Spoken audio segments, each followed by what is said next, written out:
ఉక్రెయిన్లో వెంటనే ఎన్నికలు నిర్వహించాలని ప్రెసిడెంట్గా జెలెన్స్కీని తప్పించాలని రష్యా ప్రెసిడెంట్ పుతిన్ తరచూ డిమాండ్ చేస్తుంటారు. మరి ఉక్రెయిన్ ప్రెసిడెంట్ జెలెన్స్కీ కూడా పుతిన్ డిమాండ్కు సమ్మతించి వచ్చే వేసవిలో ఎన్నికలకు వెళ్లే అవకాశాలున్నాయా?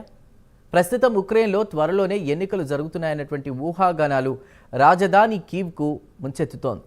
ప్రత్యేక కథనంలో దీనికి సంబంధించినటువంటి మరింత సమాచారాన్ని తెలుసుకుందాం.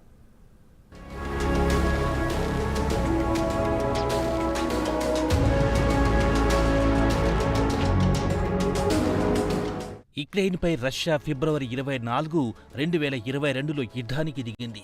యుద్ధం మొదలై 3 నుంచి 4వ సంవత్సరంలో ప్రవేశించింది. అయినా రష్యా ఉక్రెయిన్ను ఓడించలేకపోతోంది. ఇరువైపులా వేలాది మంది సైనికులు మృతి చెందుతున్నారు. ఇక ఉక్రెయిన్ విషయానికి వస్తే పెద్ద ఎత్తున సైనికులను కోల్పోవడమే కాకుండా నగరాలన్నీ నేలమట్టమయ్యాయి. దేశంలోని సగం జనాభా ఇతర దేశాలకు వలస వెళ్లిపోయారు. అయితే తాజాగా అమెరికా ప్రెసిడెంట్ డొనాల్డ్ ట్రంప్ పుతిన్ను వెంటనే ఉక్రెయిన్తో కాల్పుల విరమణ ఒప్పందానికి అంగీకరించాలని పట్టుబట్టాడు. అయితే పుతిన్ మాత్రం ట్రంప్ హెచ్చరికలను పెద్ద సీరియస్ గా తీసుకోవడం లేదు. బదులుగా ఉక్రెయిన్ను జెలెన్స్కీ నిరంకుశంగా పాలిస్తున్నాడు. వెంటనే ఆయన అక్కడ పదవి నుంచి దించేసి యుఎన్ నేతృత్వంలో ఎన్నికలు నిర్వహించాలని షరతు పెట్టాడు. మరి దీనికి జెలెన్స్కీ అనుకూలంగా స్పందించాడా? పుతిన్ సవాల్ను సీరియస్ గా తీసుకుంటున్నాడా? ఇవన్నీ ఒకేతైతే ఉక్రెయిన్లోని ప్రతి నగరంపై రష్యా ప్రతిరోజు రాత్రి బాంబుల వర్షం కురిపిస్తోంది. అలాంటప్పుడు ఉక్రెయిన్లో ఎన్నికలు జరిపించాలని రష్యా కోరడంలో అర్థం కూడా లేదు. అయితే రాజధాని కీవ్లో మాత్రం మరోమారు దేశంలో ఎన్నికల గురించి పెద్ద ఎత్తున చర్చలు జరుగుతున్నాయి.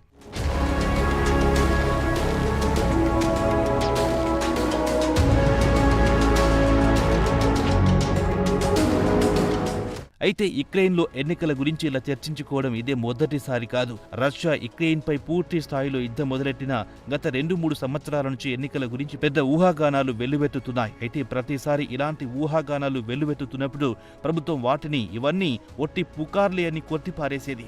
అయితే ప్రతిపక్ష పార్టీలతో పాటు ప్రజలు కూడా ముందుగా అందరూ కలిసికట్టుగా యుద్ధంలో రష్యాను ఓడించడానికి ప్రయత్నిద్దామని అనుకునేవారు.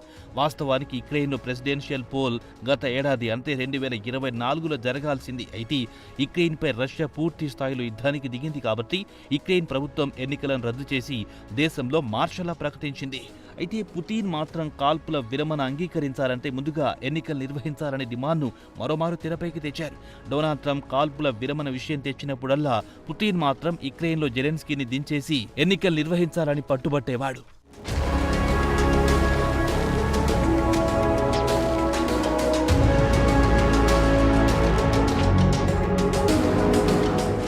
అయితే ఉక్రెయిన్లో మరోమారు ఎన్నికల చర్చ మొదలయ్యింది. జెలెన్స్కీ కూడా కాల్పుల విరమణ ఒప్పందం సందర్భంగా రష్యా ఎన్నికలకు డిమాండ్ చేస్తున్న నేపథ్యంలో ఈ ఏడాది చివర్లో ఎన్నికలకు వెళ్లాలనే ఆలోచనలో ఉన్నట్టు అక్కడి మీడియాలో పెద్ద ఎత్తున వార్తలు వస్తున్నాయి. అయితే జెలెన్స్కీతో పోటీ పడుతున్న మాజీ కమాండర్ ఇన్ చీఫ్ వలేరీ జెలూజ్నీ కూడా ఎన్నికల గురించి వస్తున్న వార్తలను ఖండించాలని అన్నారు. ప్రస్తుతం తన ఉద్దేశం మాత్రం ఎన్నికల అవసరం లేదు, ప్రజలంతా కలిసికట్టుగా దేశాన్ని రక్షించుకోవాలి, ఎన్నికల గురించి తర్వాత ఆలోచిద్దామని మీడియాతో మాట్లాడుతూ మాజీ ఆర్మీ చీఫ్ అన్నారు. కాగా ఆయన ప్రస్తుతం లండన్లో ఉక్రెయిన్ రాయబారిగా పనిచేస్తున్నారు. కాగా ఉక్రెయిన్ సెంట్రల్ ఎన్నికల కమిషన్ చీఫ్ ఓలే డిడెంకో విషయానికి వస్తే దేశంలో ఎన్నికలు నిర్వహించాలంటే ముందుగా చట్టాన్ని సవరించాల్సి ఉంటుందన్నారు.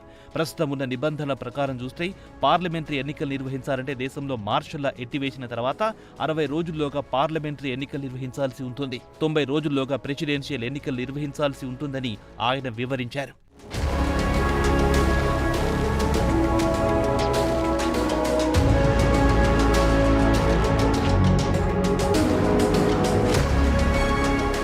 ప్రస్తుతం ఎన్నికలు నిర్వహించాలంటే చాలా సమయం పడుతుందన్నారు. ఎందుకంటే చట్టంలో చాలా మార్పులు చేయాల్సి ఉందన్నారు ఎన్నికల కమిషనర్. ఇదిలా ఉండగా ఎకనమిస్ట్ అనే వార్తాపత్రిక సమాచారం ప్రకారం గత వారం జెలెన్స్కీ తన సిబ్బందితో ఎన్నికల గురించి చర్చించినట్టు వెల్లడించారు. అమెరికా రష్యాపై కాల్పుల విరమణకు ఒత్తిడి తెస్తోంది. అదే సమయంలో పుతిన్ ఎన్నికలకు పట్టుబడుతున్నాడు. కాబట్టి వీరెంత త్వరగా అంటే ఈస్టర్ కంటే ముందే ఎన్నికలకు వెళ్లేలా ప్లాన్ చేయాలని ఆదేశించినట్లు ఎకనమిస్టు పత్రిక వార్తను ప్రచురించింది.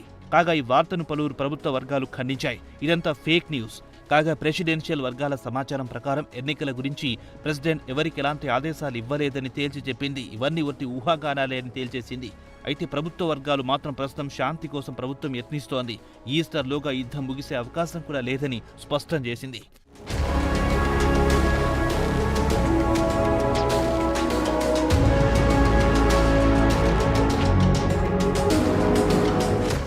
కాగా ఎన్నికల గురించి వస్తున్న వార్తలను ప్రభుత్వం ఖండిస్తోంది. మరోపక్క రోజుకో మారు ఎన్నికల గురించి పెద్ద ఎత్తున పుకార్లు షికార్లు చేస్తున్నాయి.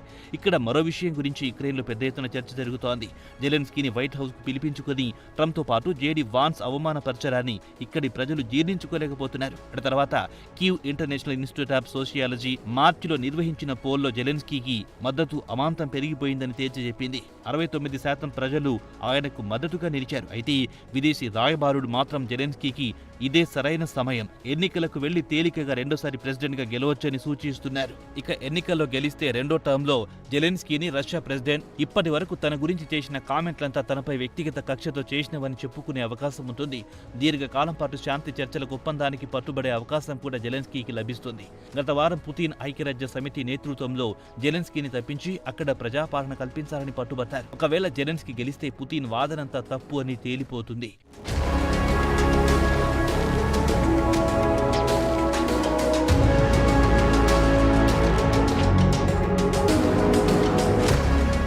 ఇక యుక్రెయిన్లో మార్షల్లా ఎత్తివేసి జెలెన్స్కీ ఈ వేసవిలో ఎన్నికలకు వెళ్లొచ్చన్న ఊహాగానాలు కూడా తెరపైకొస్తున్నాయి.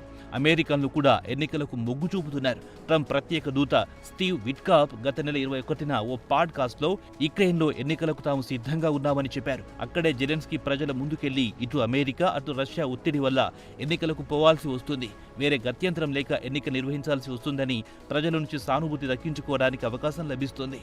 ఇవన్నీ ఒకేటైతే దేశంలో రవాణా వ్యవస్థ అడ్డంకిగా మారుతుంది. దాని నుంచి బయటపడుతామని అధికారులు చెబుతున్నారు. మరి అసలు ఇబ్బంది ఏమిటంటే యుద్ధం వల్ల యుక్రెయిన్ పౌరులు ఇతర దేశంలో తలదాచుకుంటున్నారు. వారిని రప్పించాల్సి ఉంటుంది. దీనికి పరిష్కారం కూడా కనుగొన్నారు. స్మార్ట్ ఫోన్ యాప్ దియా ద్వారా ఓటర్లు తమ పాస్పోర్టు, గుర్తింపు కార్డు లేదా డ్రైవింగ్ లైసెన్స్ ద్వారా యాప్లో అప్లోడ్ చేసి ఓటు వేయొచ్చు. సుదూర ప్రాంతాల నుంచి పోలింగ్ బూత్కు వచ్చి ఓటు వేసే బదులు యాప్ ద్వారా ఓటింగ్ సౌకర్యం కల్పించాలనే వాదన కూడా ఉంది. అయితే దియా ద్వారా ఓటింగ్లో పాల్గొనాలంటే పార్లమెంట్ సమావేశం ఏర్పాటు చేసి చట్టంలో మార్పులు చేర్పులు చేయాల్సి ఉంటుంది. ఇక్కడ మరో విషయం ఏమిటంటే సైబర్ దాడులకు గురయ్యే అవకాశాన్ని కొట్టిపారేలేం, అలాగే సాంకేతికంగా లోపాలు ఏర్పడే అవకాశాలను కొట్టిపారేలేం. పాశ్చాత్య దేశాలు మాత్రం దియా యాప్ ద్వారా ఓటింగ్ను నమ్మలేం. అది కాకుండా రష్యా కూడా దీనికి అభ్యంతరం చెబుతుందంటున్నారు యుక్రెయిన్ రాజకీయ నాయకులు.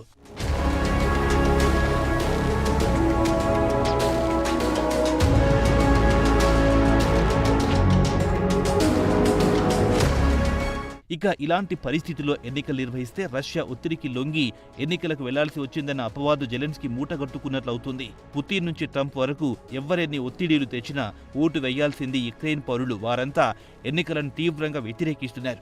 మార్చిలో KIIS నిర్వహించిన పోల్లో 78% పౌరులు ఒకవేళ యుద్ధం ముగిసినా ఎన్నికలు వద్దే వద్దు అంటూ తమ అభిప్రాయాన్ని బలంగా వినిపించారు. అయినా పుతిన్ మాత్రం తన పట్టు సాధించుకునేందుకు ఎన్నికలు నిర్వహించి జెలెన్స్కీని సాగనంపాలని చూస్తున్నారు. మరి పుతిన్ కోరిక నెరవేరుతుందా? ప్రజలు అంగీకరిస్తారా? వేచి చూడాల్సిందే.